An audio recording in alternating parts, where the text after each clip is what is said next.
എല്ലാവരും നാട്ടിൽ നിന്ന് സിറ്റിയിലേക്ക് പോകുന്നത് തൻ്റെ സ്വപ്നങ്ങളെ നേടിയെടുക്കാനാണ്.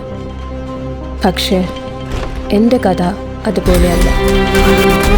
ദുബായിന് ശമ്പളം വന്നുറങ്ങുമ്പോൾ എല്ലാം താനേ ശരിയായിക്കോളും. എനിക്കറിയാം എന്താ ചെയ്യേണ്ടതെന്ന്. ഞാൻ എൻ്റെ ചങ്ങാതിമാരോടൊപ്പം ചേർന്ന് കാശുണ്ടാക്കുമ്പോൾ നീയല്ലേ ഇങ്ങോട്ടേക്ക് വാ, അന്നേരം കാണിച്ചു തരാം.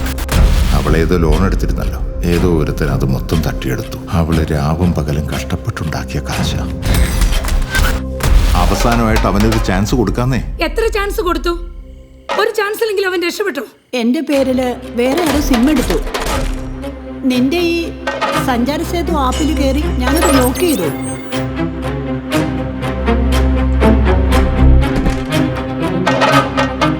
നമ്മുടെ പുന്നാര മോൻ ഓടിപ്പോയിട്ട് എത്ര നാളായി. അവൻ എവിടെയാ, എന്തെടുക്കുക, വലതും പിടികിട്ടിയോ? ബ്രാഞ്ചിന് വിടുന്ന് നമ്മളിൽ ഫൂട്ടേജ് ഇല്ലേ, നമുക്കത് കട്ട് ചെയ്ത് കേട്ടടാ.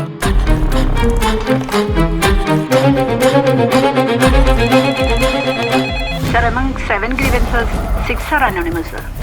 The 7th one.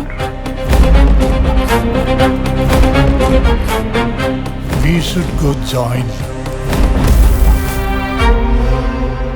ആ ആപ്ലിക്കേഷൻ എൻ്റെ അല്ല, സർക്കാരിൻ്റെ.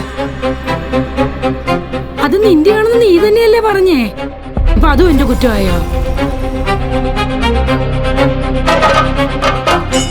ഉറപ്പ് സാറേ, അല്ല നിങ്ങളും പിള്ളേരും കൂടി ആ പാവത്തിന് എന്താ ചെയ്തേ?